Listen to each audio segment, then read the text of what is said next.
speed. It's just incredible. It's like riding a little sports car. And I also like I like the noise, the chattering of the skates on the ice. The wind flapping the sails. It's just and it's a great time to be out on the, in the winter. There's not a lot of things that we can do here in the winter time, and this is just a real nice way to get out and have fun on the ice.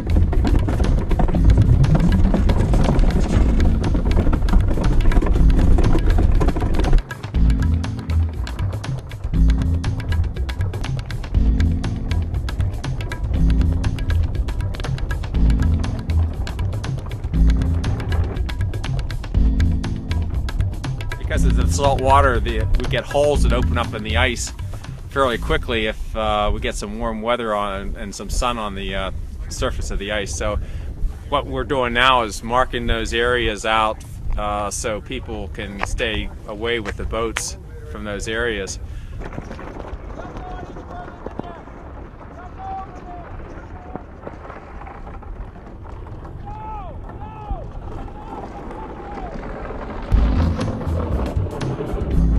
Is this dangerous at all? Oh, fantastically. You're going 50 miles an hour, and all that's between you and oblivion is a few sheets of plywood. The danger is hitting another boat. There's nothing to hit out there except a hole in the ice. The boat has fuses built into it. If the rudders fall into the ice, there's parts of the boat that are designed to break, so that's not a problem. The problem is hitting another boat. We have a tiller in the cockpit of the boat, and it's connected to this front runner that rotates so that you can steer the boat any way you want to go. It's a very simple operation, and then of course we've got the only other thing is the sheet that we have to let the sail out. How similar is it to regular sailing? It's not terribly similar because you don't have to pay a lot of attention to the wind direction. The idea is to get yourself going, and then as soon as you get built up to speed, you sheet in, and it creates its own wind at that point, so that these boats are capable of going 3 times the speed of prevailing wind that you have. So, for example, in a 20 knots of air, you ought to be able to go 60 knots. With the ice conditions good.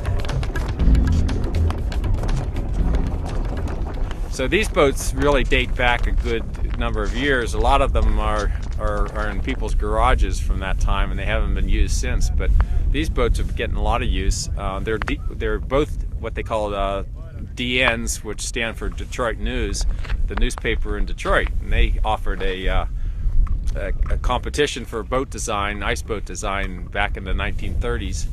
And someone came up with this design, and it's now the most popular design in the world. There are many of these DNs are sailed in Europe and in New England, and of course up in Minnesota. And this is very temporary. We come out here whenever there's good ice. We've got about maybe 4 or 5 inches right now, just enough to keep the boats on the surface. Where we're standing right now has about maybe 2 inches of water underneath. So if we should go through the ice right now, we're going to get our feet wet, but that's it. We're not going to drown, believe me.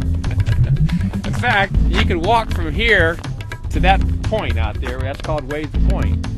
You could walk all the way out there, and if you fell through anywhere, probably it would be near the middle, you would probably go up to your waist, and that's all. What about wiping out at 50 miles an hour? It can't really happen. The only thing that could happen is if you fly a rudder, then you just blow over on your side, and the tip of the mast will kind of scrape along the ice, and then the sail's flat and you quit.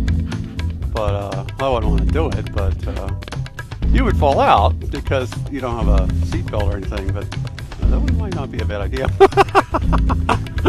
We'll probably be out here until a little afternoon, and by that time the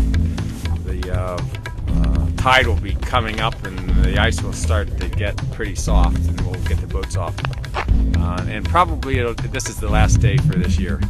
we'll have to wait till next winter and see if we get any more ice.